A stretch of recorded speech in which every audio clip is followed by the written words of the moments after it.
And I've always said it. I love football. Hello. You're currently on the phone with KCK.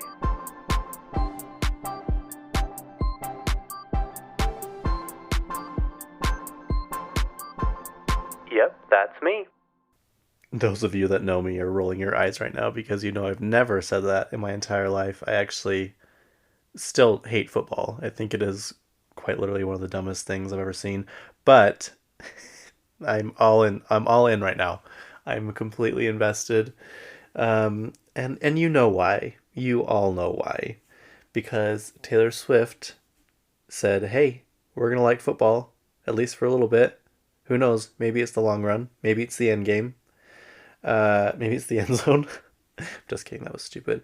But yeah, my my nieces last night they texted me. They're like, "Hey, can we come over and watch Real Housewives with you?" Which I mean, they totally can, but I don't know if their parents would like them watching that. Um, you can come over anytime you want and watch Mean Girls, except for when I'm watching the big game, which is what I told them last night. I was like, "Can't, sorry, I'm watching the big game," and she's like, "When have you ever watched the big game?" Uh, anyways, um, speaking of that, Taylor was at another football game last night in New York to support her not yet official boyfriend, but I think it's pretty spicy, pretty steamy, pretty obvious that they're liking each other at least. Who knows? I'm just kind of excited for the music that's going to come out of this because it's going to be good. From what I've heard about Mr. Travis Kelsey, he's a nice guy. Um, he has a podcast with his brother. He's really nice to his mom. Um, yeah, and they just say he's really charismatic. I totally forgot he had that show. Is it Chasing Kelsey? Catching Kelsey? Something on E. Kind of like a bachelor type dating show. I remember seeing commercials for it, but of course I didn't pay much attention once they said he was a football player. Uh, but yeah, and apparently his ex girlfriend did an interview, and Maddie Murphy from the Bad Broadcast did a TikTok. She's like, "Whoever this girl's friends are not her friends. No true friend would let someone go on air or on record and say this." And like, I agree. I don't know why she felt the need to do that. She's like, "I'm just once a cheater, always a cheater." Like, I just feel the need to say that. It's like, okay, but why do you have to go on an interview? Like, that's just weird. I'm sure she was asked to do the interview, but she should have said, "No, thanks, I'm not interested." And it really was cheap when she said, "Well, I had him first." It's like, okay, well, you didn't keep him. Like, just because you had something first doesn't mean that you treated it the way that it needed to be treated or that it was a good match. So I don't know. It's just very petty, and I agree with Maddie. I agree with Maddie on mostly everything. Also, it's Monday, so make sure you go listen to her podcast first. You should have listened to that first and then mine. Anyway, last night Taylor was at the game, the big game, with a lot of people. Ryan Reynolds, Blake Lively, um, who else? Sophie Turner, who she just loaned. I'm sure letting her stay there for free, but that's where Sophie Turner's staying now during this whole divorce, as Taylor's one of her apartments in New York. So that's really nice of Taylor. So she was with her. Did I say Sabrina Carpenter was there? Anthony from Queer Eye was there. Taylor Swift's brother, Austin, was there, which I have not heard of him in a long, long time. So I actually didn't even see like pictures and photos of him last night at the game. Apparently, the night before, Taylor went to dinner with a bunch of friends and Austin Mahomes' wife. Oh, crap. What's her name? Hang on, hang on. Brittany. Her name is Brittany. I don't know anything about her really. All I know is that people say she can be quite annoying. So I don't know what she does or what, but they say she's kind of, I don't know. They just get bugged by her. Um, Anyways, they went to dinner, I guess, the night before. Taylor was also seen last night with Travis's mom, Donna. I actually saw a little clip of them. They were like laughing and kind of like joking around and stuff. And I don't know. I just think right now the amount of angry football players because of this whole thing is so funny to me. I think it is so hilarious how mad, like, just I'm sure everyone's seen them, but on TikTok, all the Taylor Swift put Travis on the map, and just their faces that people make is so hilarious. And by people, I mean mostly straight white men, and it's just hilarious because they get so offended. They get so invested. They're so mad, so pissed off. And it's like, oh, it's just kind of funny to see, like, I don't know, them get so passionate about something that literally doesn't have anything to do with them. It's like, okay, well, now you know what it's like when we care about um, celebrities, when we watch award shows, when we watch the Met Gala, when we watch concerts. Like, everyone thinks that we're so crazy for being these huge not groupies, but just like loyal fan base. And it's like, hey, well, that's what it's like when you say stuff about people we like and we get all offended and you like make fun of us for being so passionate about something. How does it feel? How does it feel to be on the other side? Not saying that Travis wasn't well known. I'm sure he was. But in that category, Taylor Swift is well known everywhere, all over. Whether you listen to her or not, you know who she is. Taylor Swift is probably the most famous person in the world right now, and she has been for a long time, at least in the top 10, and she'll be famous forever.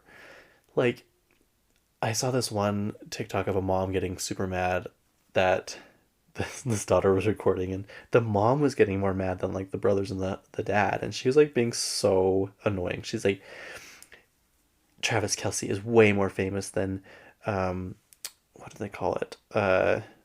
Oh my gosh, why did I forget the word? Overhyped. What is the word? Oh, hang on. Overrated. Overrated was the word. I don't know why I forgot about that. And it's like, okay, I don't know. At this point, I don't know how people don't like Taylor. There might be a few things that bug them about her. Whatever. Bug them about her. Yeah. Is that right? Um, but you can't say she's overrated. Like, that's just, at this point, we all know that's not true. You know, she might not be your favorite singer. She might not be the have the best vocals, but I think at this point we know she's not overrated. Um, I just think it's funny because people are just getting so mad, and me and my friend Lakota just keep sending memes back and forth of this whole uh like ordeal. Like, she like is constantly bugging her husband about it because her husband gets like so annoyed when she talks about how Taylor Swift is a football player now, like a football fanatic, and it's just fun to bug people about it. Um, yeah, so I'm having fun with it. But also, apparently, his jersey sales have gone up 400%. Do you guys know how much jerseys are? $175. My friend said they could go up to 250. I'm sorry. What? I never, ever, ever want to hear about how much I pay for concert tickets ever again when people are paying $175 for a shirt. Like, really, really, but like, it's authentic, it's real. I don't care. My concert tickets are real. Like, what? That is so, you know, I might buy one. I'm not saying I'm not gonna buy one. I know that because I looked up to to try and buy one, but ooh, yeah, that's like half my car payment. I'm like, yeah, no, I think I'm good. That's just so weird. He gained 900,000 Instagram followers. Just the power of this. I don't know. At the end of the day, like, he's gonna gain so much from this, but Taylor's not really gonna lose from this. You know what I mean? Like, she's already at a point where it's like anything she does is gonna make money and be good for her career. Like, she's not gonna lose anything from this, whatever, this fling, but like, he has a lot to gain from it, which I don't think she cares. I don't think she, because she wouldn't go out and be front and center at the games. She'd kind of probably be back in the back of the box, staying low. You know what I mean? Like, I just don't think she cares much about it. I think she just is there to have fun. I think she genuinely likes him. I think he likes her. The way he looks at her up from the, I was gonna say the court, from the field. um, you can just tell that he's just smitten with her. And like, there's that picture of her with her arm around him, eating chicken nuggets with ranch, which I love because I eat chicken nuggets with ranch. Um, oh, sorry, chicken nuggets with ranch and ketchup, I should say. Yeah, I think a lot of people eat it with just just ranch, chicken nuggets with ranch and ketchup. Um, Also, the Empire State Building lit up their lights red and white for the ketchup and ranch. I think that's so funny. Anyway, someone said because he rented out the first game, he rented out an entire restaurant, and so that they can have like a little after party or whatever. And someone's like, I think he's the first person that realizes he's dating Taylor Swift. Like he like rented out an entire place so that they wouldn't be bugged by people. And it's like, yeah, that's probably so true. There's also that picture. You know that picture of oh my gosh, why am I forgetting Hillary Clinton when she walks into that apartment and she's like looking like mortified, like where am I? Someone's like Taylor Swift walking into Travis Kelsey's $900,000 house. Oh, it's so funny. I just love it. Send me all the memes. Send me all. I cannot get enough of them. So please just keep them coming my way. Okay, sorry, we have a lot to cover. Today's episode is mainly about Mean Girls, hence the title. It's almost October 3rd. I wish it would have lined up better. Tomorrow's October 3rd. But you know, I gotta stay consistent. I can't release it tomorrow because Mondays are podcast days. So I'm gonna just do a few more pop culture things and then we'll do like some behind the scenes stuff of Mean Girls and just how iconic it is and it's probably my top 10 favorite movies of all time. It's just so I watched it the other night and it's still hilarious. It's still so funny. Okay, anyways, moving on. Katy Perry is going to be voicing Miss Leopard on a Peppa Pig episode, so that's exciting. She said she wanted to do something. Well, this is I didn't see her say this directly. This is from a source, I guess. She wanted to do something her daughter could watch, so hence Peppa Pig. She was also seen arriving to a music recording studio, so that's exciting. I really hope she partners up with the people that did Teenage Dream and Prism. Um, I really want a huge comeback from Katie. Like, obviously, I'll listen to her no matter what because Katie's my lady, but you know, I just like dream. This is what I dream about is her having a massive comeback. Not that she's irrelevant. She'll always be A-list. She has the highest contract in Vegas history for residencies. And she's sold out pretty much every single show. She's done over like 40, I think. Um, like I don't know, she gets paid 25 million a year from American Idol. Like she's not irrelevant, but people went I don't know. We talked about this last time, but um I just wouldn't it be so fun to have an album of hers come out and just everyone go crazy for it? Just kind of just absolutely fangirl over her again. I do. That's what I dream about, you guys. That's literally what's in my dreams. She's also the new face for a new Dolce& and Gabbana fragrance called Devotion. She has like a fun little commercial of her in Italy. It's just kind of like your stereotypical Italy vacation vibe, like, you know, by the coast and um, I don't know, it looks fun. So that's nice. I'm happy for her.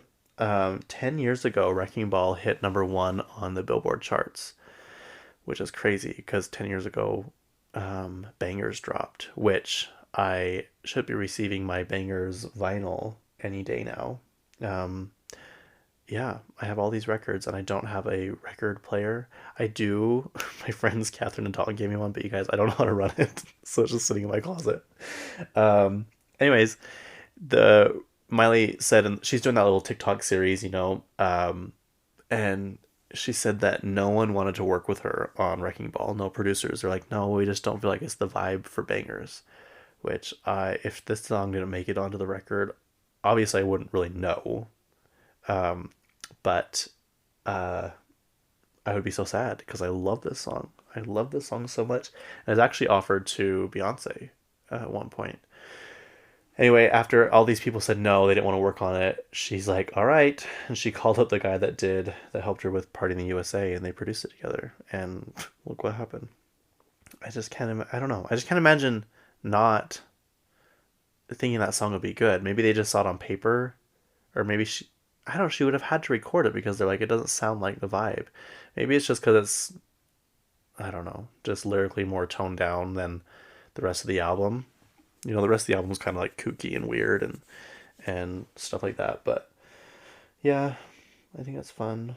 10 years ago, you guys, that is crazy. I still remember when she was about to drop We Can't Stop. And that was when iHeartRadio, the app, was so popular. It was like new. Me and my friend would listen to it, Sandy, all the time. Like all the time. And they're like, hey, stay tuned. Miley Cyrus is going to be on and she's going to talk about her new song, We Can't Stop. So I listened to it so much. That was back when you didn't have unlimited data, and I literally used up all of my data just waiting for them to play that one song. And I'd do it again. I'd do it again. And you would too for a paycheck. Okay, moving on. Kylie Jenner was at I don't know which fashion week it is. I think it's Women's Fashion Week. They have so many of them. But she was wearing this Scaparelli dress. First of all, I dare you guys to try and spell Scaparelli. uh, I thought my last name was hard. Yeah, just wait till you try and spell this one. But she was wearing this dress. Holy, it was. I'm sure it was made for her. It was perfect. It was literally every every inch of that dress was just fit perfectly on her body. And someone's like, this dress looks more like Marilyn Monroe than Marilyn Monroe's dress that Kim wore. It's like, yeah, that's true. Kim still looked really good in that dress, but this dress, whew, oh my gosh. I love how Kylie is like coming back. I feel like not that her company is like struggling, but I think sales have kind of maybe become stagnant because she's a lot more active on social media, and like her TikToks are funny. Her TikTok, like I watch them over and over and over again, and she's just like kind of silly Kylie again. But she did say it was last season. She's like, I my first part of my 20s were focused on my kids, and now I'm ready to get back to work. She's like, I really want to work. I want to get back to it, and I feel like she's dropping a lot more stuff. She's got those new shades of lip, what are they, lip kits? They're not the kits, but like oh my gosh, why can't I think of the gloss. Someone's like, what's different about these? They're like, I love the old ones. She's like, the old one, it's the same as the old ones but better. So I don't know what that means. We'll have to see. Her skincare line is actually really good for being, it's more an affordable compared to Kim's. Oh my gosh, Kim's. I was gonna buy the whole kit when it first came out. It was $700. I'm like, ooh, yeah, I do have some of her stuff and I like it. She has this new pumpkin enzyme. This is Kim, pumpkin enzyme mask that's coming out. I should be getting an email about it today. I really want it, so we'll see. But Kylie's is more affordable and it's actually really good. I like it. So if you're wondering about a skincare line, like you want to try something new but you want to break the bank, that one's really good. So is Jessica Alba's. That's like the first celeb face thing. That was one of the first like skincare companies that was out, and her stuff is very affordable and it works. It's super super good. I use the cleanser every single day, and it's like $13, $15 or something. And their, what is it called, their moisturizer, and then they have like a deep rejuvenation moisturizer that I use at night. I'm actually out. I really want to get it back, and that's amazing. So if you're in the market for new skincare, those ones are very, very good. I highly recommend. Um, Monica on Real Housewives. This episode was good, but it was not as good as last week's. Oh, last week's. I guess it was last as the 2 weeks before. But Monica finally snaps at Lisa. She's just so sick and tired of Lisa like name dropping all these brands and how much money she has and blah blah blah. And it's like, that's amazing that you are that successful. No one is taking that away, but no one wants to hear brand names coming out of her mouth every 5 seconds. Like, we can tell you're wearing literally a shirt that has Versace written all over it. We know where it's from. We are not questioning where it's from. We're not questioning that you have money. But it's just like it got to a point where it's like no one cares. Like we get it. You don't have to show off that much. I don't know, rich people that just do that, that have to show off, that have to be like, oh, look at this. It's like, yeah, it's fine every now and then, but just kind of be humble, be gracious. But she went off, and Mary is so mean, and Mary hates Whitney. And I get that people are annoyed, but like Whitney's always trying to cause drama. And it's like, yeah, but Whitney like kind of wants to get to the point. Like these women, I'm sure, I guarantee they probably don't hang out off the show. If they do, it's rarely. Like we went to Heather Gay's book signing, and the only person that showed up was Angie H. So I don't I don't know what that tells you, but maybe Lisa Barlow was there. I don't think she was, but the only person I remember is Angie H. But you gotta these women are probably put together for long periods of time, and they just like probably lose their patience, which any normal person would. And so I think that's what they want. They want things to get tense, and they want things to get, I don't know, not violent, but you know what I mean. But like when Whitney keeps bringing up that Meredith has something come up all the time whenever they're trying to work something out with her, which is true. She always has something. She's like, I'm just going through a hard time right now. Okay, so can we not talk about like what's happening now? Like we all have a hard time. People are like, Whitney is so annoying. She needs to just drop it. Like, not really though, because if she doesn't, Meredith will always do this. And I like Meredith, but it's true. You mean just from watching? I can't name really specifics, but she always has something that's coming up. So I don't know. People are annoyed with Whitney, but you know, she's the one that instigates most of the stuff that happens. Like that dinner a couple weeks ago when um, Meredith started getting the English accent or whatever accent it was, and all the drama unfurled, and um, that was because Whitney's a little game, so it works. Oh, okay. And then Kardashian started last week, and they started off with a bang. Sorry, that was a water bottle. Water bottle expanding. Um, Kim was talking on the phone to Courtney, and I, I don't know. I have a hard time with Courtney because she's very ungrateful. She really doesn't understand, I think, what she has.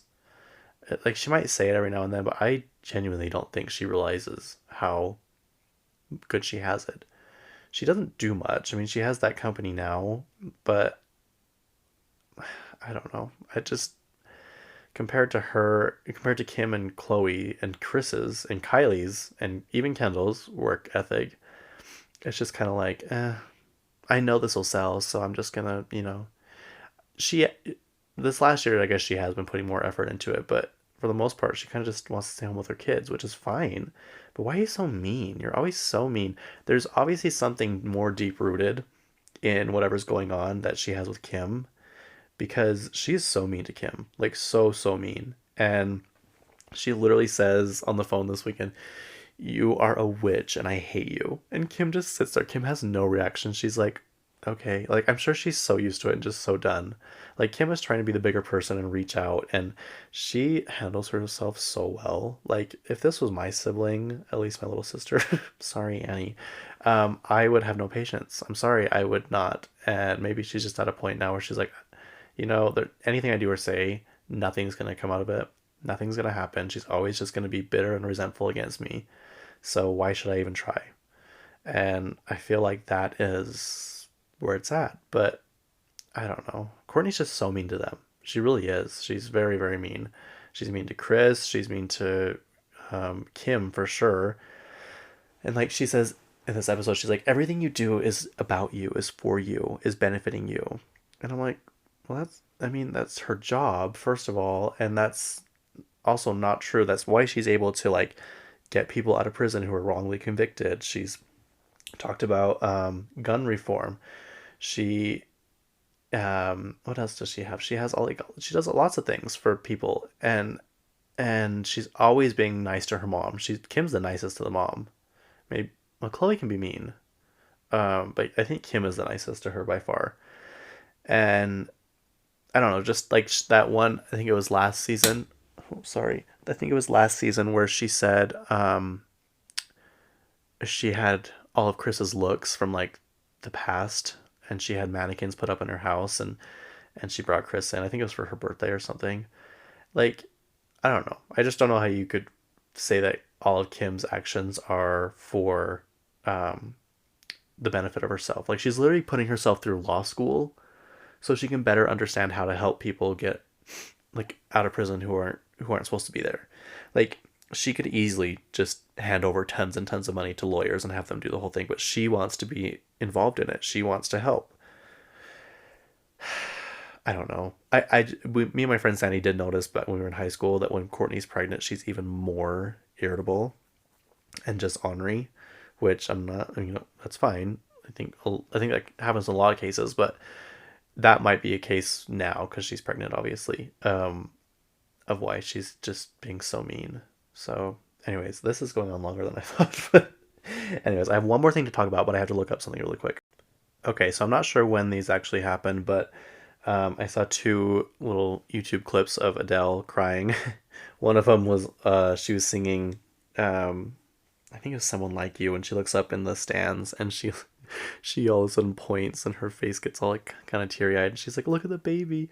Then she starts crying even more and she points the microphone to the audience to have them talk, and she just saw a mom rocking her baby to sleep up in the balcony while she was singing, and just brought her to tears. And then there was another one that was really sad. A mom was in the on the floor, and I think it was just her there by herself.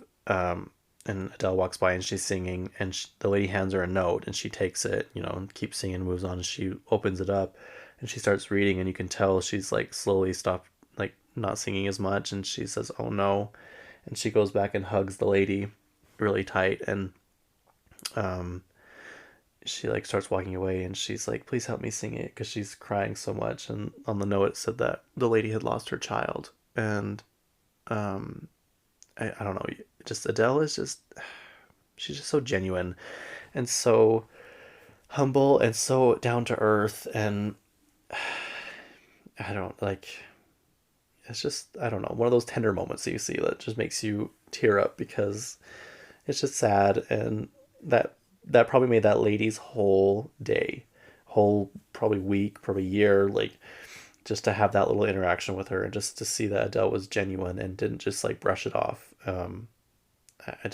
can't even imagine having a loss like that. But yeah, because Adele is very, very protective and loving of her son, and she probably just felt her little mama heart and just felt so sorry for that lady.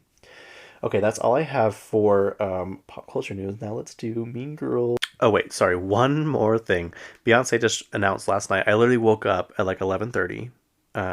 Yes, I was in bed before then, obviously.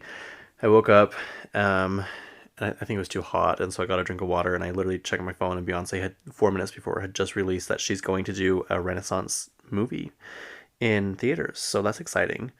Um, December 1st, sometime in December, I think it's the first, she's releasing a movie into theaters of the Renaissance tour. She's already done. She played 56 shows. It started in May and ended October 1st. Yes, yesterday. Wow. It's done. That's so crazy. That seems like so fast. I swear she just started touring. Oh well, I mean, she got her coin. She made tons and tons of money, but wow, that was a very fast tour. Okay, so Mean Girls came out on April 30th, 2004.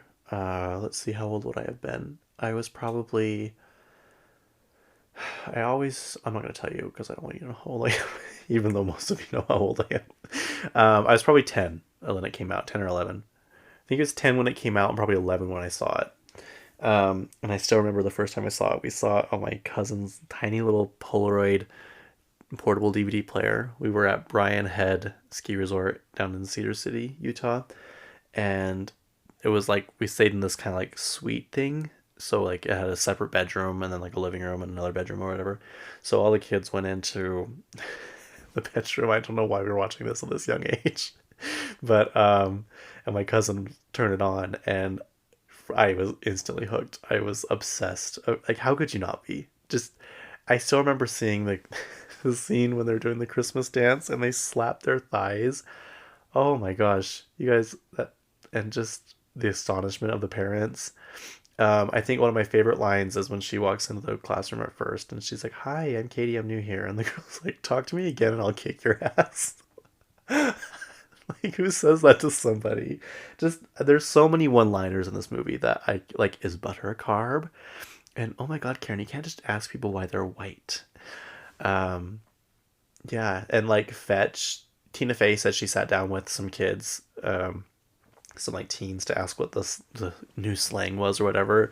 And she's like, yeah, but by the time this comes out, all those words won't be relevant anymore. So she kind of just came up with the word fetch off the word fetching. Um, I don't know. I just think it's funny. But this movie, I don't know. I don't know. Like, I don't know how you can't not like it. Anyways, it was supposed to be called Homeschooled, which is interesting to me. It's directed by Mark Waters. And he directed Freaky Friday, Just Like Heaven with Reese Witherspoon and Mark Ruffalo. The Spiderwick Chronicles, which I think that's a book series. Ghosts of Girlfriend's Past with Matthew McConaughey and Jennifer Garner. Mr. Popper's Penguins with Jim Carrey. Bad Santa with Billy Bob Thornton. Bad Santa 2, sorry. And He's All That. That's the new movie that came out a couple years ago, 2021, with Addison Rae and oh, what's his name? Tanner Buchanan. He's from Cobra Kai, uh, the spin-off of Karate Kid. Anyways, it's the opposite version of She's All That.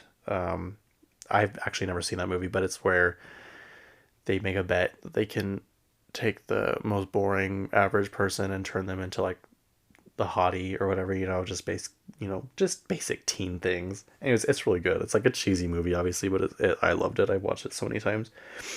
Anyways, he did that. Tina Fey helped write it, but also like the book. It's based off a book called Queen Bees and Wannabes, and I tried to listen to it. I don't know if the narrator I just didn't like, or if it was just kind of outdated, or it just seemed boring. Like I did the sample.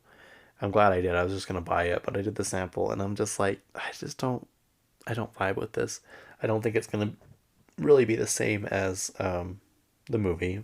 I don't think it's gonna benefit me in any way to read this. And like the comments or whatever said,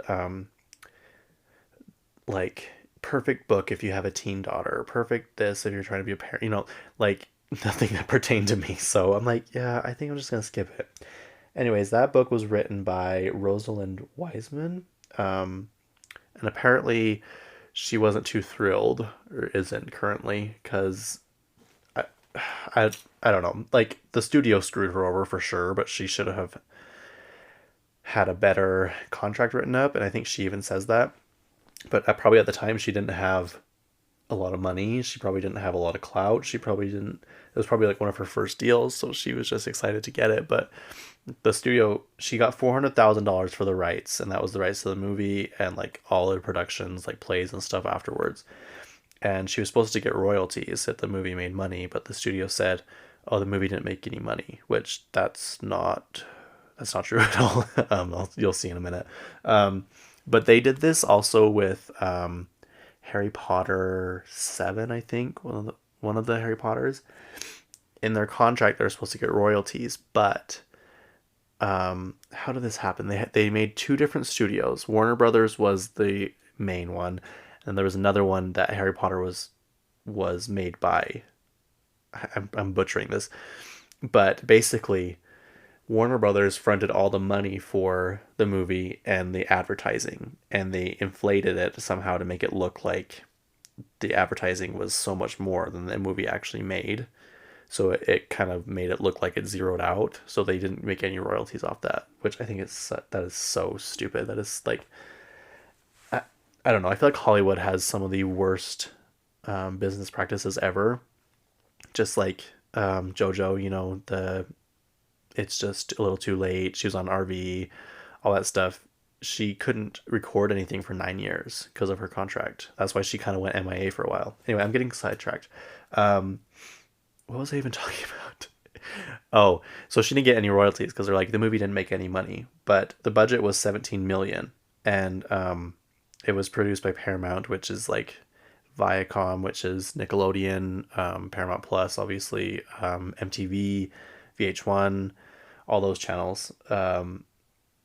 And so it made $8.5 million the first day, 24 and a half million the first weekend, and $130 million total. So it obviously made money. So I don't know how they worked around that, but they probably have lawyers around the clock doing all that. Um, it was produced by Lorne Michaels. He was one of the producers. He is the guy behind SNL. He like everything goes through him. He's just kind of the patriarch, I guess you could say, of SNL, and people like really herald him as kind of a big person in producing, I guess, movies. I think he helps a lot with like the people who have been on SNL with their kind of business ventures. But um, yeah. Anyways, let's see. This was Tina Fey's first movie. She at that point had only been on Weekend Update on SNL. It was also Amanda Seyfried's first movie. She said that she was 17 when she auditioned, 17 or 18, and she said if she wouldn't have gotten the role, it was September when she got it, she would have had to go to college, and she could tell she was not thrilled about that. But she wanted to play the part of Regina. She's like, me and Blake Lively actually auditioned for Regina, and we just really weren't well known apparently at that time. And so I got the part of Karen, and it was like the reunion cast thing, and the Katie Couric hosted it. She's like, did that make you like? How'd you feel about playing the dumb girl? She's like, oh, I loved it. She's like, that's how I got through high school, was playing the dumb girl. So I loved everything about it. Lacey Chabert, I think that's how you say her name. She plays Gretchen, and there's not much about her, but she's very into like let's see, like Hallmark movies. She's in tons of those Hallmark Christmas movies. So that's kind of more her route she's gone. But she also voiced the voice of Eliza Thornberry on The Wild Thornberries, which that was one of my favorite Disney shows growing up. But you can totally tell, like once you hear it, you're like, oh yeah, that's her voice. Rachel McAdams actually wanted the part of Katie, and Lindsay wanted the part of Regina, but the filmmakers were like, well, you just came off Freaky Friday, and you kind of play like the nice girl, and no one really can see you playing a mean villain girl. And so we're just gonna switch it. And so they made Rachel McAdams be Regina, which I think was a good call. And she's like, I saw her hair as this long blonde Barbie hair, but she didn't want to dye it. So that's a wig that you see on the show, which I think they did pretty good because like when you look closely, especially at the scene where she's get trying on her dress and her hair's kind of pushed back, like the wig is like I don't know, you just really can't tell it's a wig. Like the hairline is really nice and like looks real. So I don't know. Whoever did her hair, good job. Amy Poehler, she's the mom on Mean Girls. She's Regina's mom. She's the one that says, "What's the 411? What's the hot gossip?" She's actually only 7 years older than Rachel McAdams, which is so crazy. She's only 32 years old when she filmed that. Rachel was 25. That's just so crazy to me. She looks, I'm not saying she looked old, but she looked like a mom. Like, I don't know. Maybe they made her look a little bit older than she was, but yeah. They actually stuffed her shirt with Vienna sausages. You know that scene where the dog's chewing on her nipple? It's because there's Vienna sausages in her bra. Let's see what else. What else? Oh, the scene where they're like, Regina, you can't sit with us. Um, it's Monday and you're wearing that tracksuit or whatever, and she's like, so those rules aren't real. She's like, it was real the day I wore that vest. She's like, because that vest was disgusting. Anyways, when she's like, this sweatsuit's all that fits me right now, and she gets up and she's like, fine, you can walk home, bitches, and she starts walking away. Her butt is stuffed with toilet paper. Right before that, she said that they went to the bathroom and stuffed her butt with as much toilet paper as they could. And I'm like, I can tell because I've always thought that it's not like all lumpy. Like it's not, it's not look like a real butt. It's all lumpy. And so if you're wondering, like I was, it is toilet paper. So yeah, we can let that go. James Franco is actually considered for the role of Aaron Samuels. He did not get it. I don't know if that was just kind of like a rumor. But Jonathan Bennett, who plays Aaron Samuels, said he got a call like the night before and they flew him out. And on the reunion call, he's like, Tina, isn't that right? Like something happened. She's like, yeah, someone got fired. So I don't know if that was James Franco or if that was someone else they had. But yeah, the principal on the show, Tim, what's his name? Tim something. He was on SNL with Tina Fey, and he called her like a little while before because he's like, I broke my hand. I don't know if you noticed, like it's not hard to notice, but he has a wrist cast on. He's like, I hurt my wrist or broke it or something, so if you want to write me out, that's totally fine. And she's like, no, I already like made the role with you in mind, so we'll just write it in. So they wrote in that he had carpal tunnel. Tim Meadows is the guy's name. He's the principal, and him and Tina Fey will actually be coming back and taking over the roles of the principal and Mr. Duval and Mrs. Norbury, the teacher, in the new It's the Mean Girls musical because they had the musical on Broadway, and then they are doing Mean Girls the musical. Uh, what am I trying to say? Mean Girls the musical, the movie.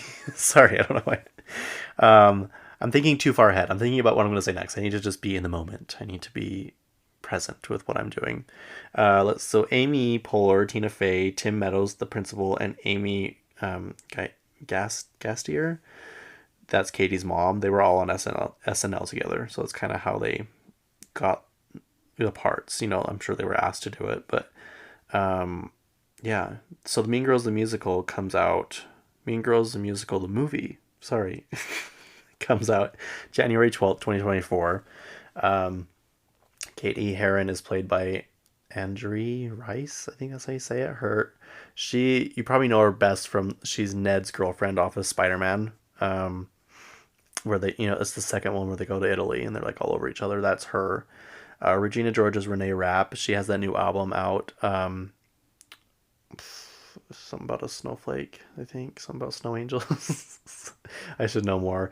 I don't not like her and I don't like her. I get a kind of just an off vibe from her, but I really like her in Sex Lives of College Girls. She's just really, really good. Janice Ian will be played by Ali Cavallo. She's from Moana. She's Moana, which I think she just said she's not going to play Moana in the second movie. She wanted to go to a more ethnically appropriate person. I just remember her posting about that, and I can't remember how long ago. I think it was like a year ago. I should look more into that, but I think she's not doing it anymore. Mrs. George is played by Busy Phillips. She's the one in White Chicks. She's the one that is throwing up in the toilet. And what else does she say? She says so many funny things in that movie. She's like, give him a break. His aunt died 3 years ago. That's like one of my favorite lines of the movie. His aunt died 3 years ago and he's going through a really hard time. That's her.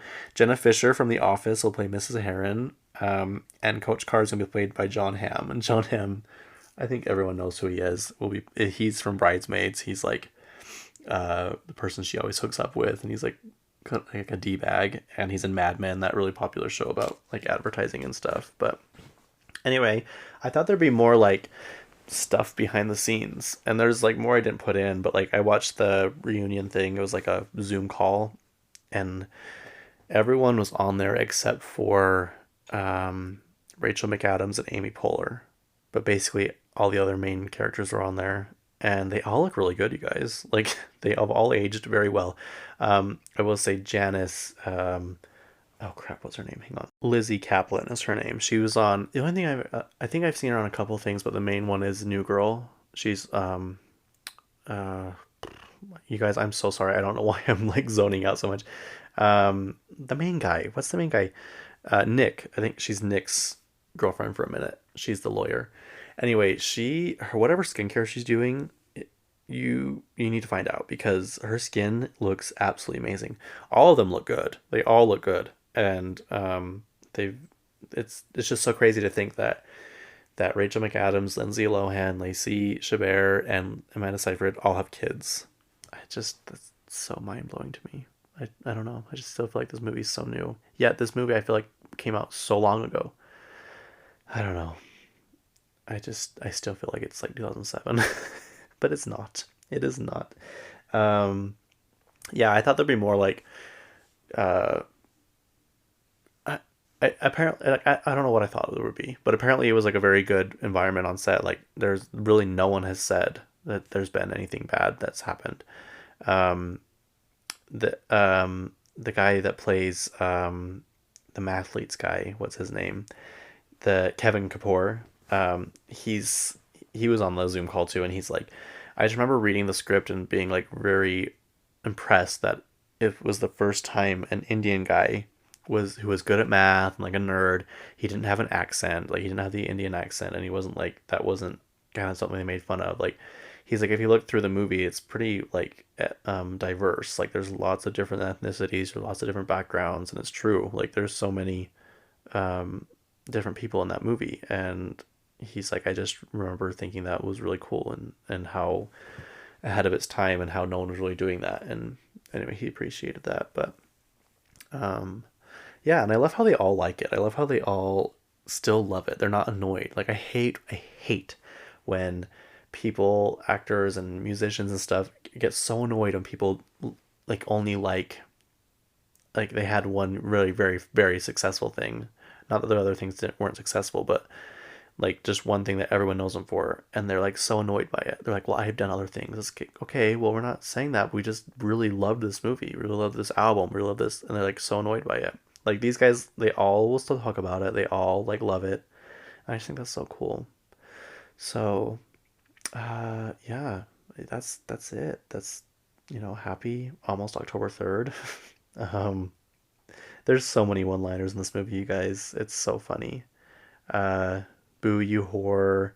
Um, I don't know, the part where Regina calls Katie and is like, I know your secret. And she's like, wait, but aren't you so mad at Gretchen for telling me? Like, just stirring the pot. Like, that's just so. That is classic high school right there. That is like classic, like, you want drama, you want mess, you want, like, just everything to like spiral so you can have some drama in your life. I don't know. Also, I need to address the part where he hits the um actually, hold on, one more thing. The part where Regina hands the book to the principal and then she goes out in the hallway and throws all the papers around. Did they not check the cameras and see who did that? Like, wouldn't she have obviously gotten in trouble? They'd be like, who did this? Like, who printed all these papers out? Obviously, it was a motive. Like, I'm pretty sure they would have checked the cameras to see who threw all those papers everywhere. Um, but the part where he hits the fire alarm or whatever and the water starts going and the girl with a ponytail is like, oh crap, my hair. I don't know if anyone else talked about that, but me and my friends would always say that because it's just like you're wearing a ponytail. You act like you're just getting ready to go like step out onto a beauty pageant stage. Like they couldn't have gotten any other girl to play that. I don't know. Maybe ponytails get really ruined when it gets wet, but I don't think so. Also, one of my favorite lines is when they're like in the gym talking and um, it's like the softball girls and they're like, and Dawn agrees with me. And she's like, don't drag me into this. I'm pitching tomorrow. Oh, you guys, I could talk about this movie forever. I still remember going to movie nights when I was in high school and middle school and quoting the whole thing throughout the movie. I'm sure people wanted to punch me in the face, and I don't blame them at all. Like, how annoying is that? But I literally knew this movie front and back, like nonstop. There was one point, it was like specifically one weekend, I watched it nonstop for hours and hours and hours. Like, literally, as soon as it would end, I would just restart it. And I didn't get sick of it. I'm still not sick of it. I could watch it right now. Maybe I will. Just kidding, I won't. Okay, you guys, it's to the point now where I have to advertise myself, and I'm sorry. I know it's annoying. I know you hear it all the time. Like and subscribe, but I'm gonna do it because I love this and I'm having fun and I want it to be successful. And I'm not gonna lie, making some money from this would be nice. So let's get the word out there. I actually made an Instagram on the phone with KCK, and I made it just so it was ready to go. I'm wanting to do like a giveaway at the beginning of the year, so I'm trying to figure out how to do that. And I didn't expect people to follow it, but people are following it. So thank you to all the people who are following. Also, 7 of you unfollowed me on my main account on Instagram. So thanks a lot. um, I'm just kidding. Probably you guys didn't, but I think people are getting sick of seeing me advertise all the time. But you know what? I don't care. I've had my Instagram for so long, and I've never really bugged people with stuff. And some people just constantly post, and I need to be better about that. I need to think um, of it this way. Like when I post stuff, I'm like, when's the right time to post? When's and I'm like, no, I'm using my Instagram as like a scrapbook. Like I love looking back at my stuff and being like, oh, I forgot about the picture. Oh, I remember this day. Oh, I remember this. Like, yeah, likes are nice, whatever. But for the most part, I'm doing it for me, and I don't want to look back and have like 5 photos. Granted, I do not. I have like over 600, but there was a point there for like 4 years where I was not posting hardly anything. I just didn't like the way I looked. I was going through kind of like a rough patch, 4 years. And I just didn't want my picture taken. I didn't want to post. I didn't care. And it makes me kind of sad because I'll look back at that time and I won't have any pictures and I won't have any, just kind of, even though it was a hard time, I won't have any of the fun memories that I had because I was just in the habit of not taking pictures and not being in pictures and not wanting to post and not wanting to be seen. So, yeah. What I'm saying now is I'm doing my Instagram for me, but I also made this other one so you guys can follow it. A lot of you already have, and I guess I'll start posting on it now because you guys sort of following it. But make sure to go follow that account on the phone with KCK. Um, Make sure to follow on podcast apps so you know when I release episodes. Let's see, there's little surveys or like questions at the end of the on Spotify specifically. I don't know about the others where you can answer questions or take polls or whatever. I really appreciate you guys that share it and talk about it, and it genuinely surprises me how many people reach out to me and like say some of the stuff I've said in the podcast. I'm like, I honestly forgot I said that. Like, it's kind of crazy how you kind of just forget. I've always heard people say that who have podcasts. They're like, I don't know what I said. And it's quite honestly true. I don't remember a lot of what I said. But I just appreciate all of you listening. Yeah, please rate the podcast. That helps quite a bit. Um, I'm not quite on the algorithm where it's like podcast similar to this. Like I don't show up in that yet. So I think the more listens I get, the more follows, the more reviews that'll help. I have big plans for this, you guys. I have huge plans. I want to do YouTube videos. I want to do a TikTok account with like short videos. Um, I don't know. I'm just very, very, very optimistic about the future, and I really appreciate you guys. So, thank you so much for letting me spill in your ear another week. I'm sorry these keep going longer. Um, I like longer podcasts. I don't know about you guys, but yeah, here we go. And with that, I will leave you with Jumbo.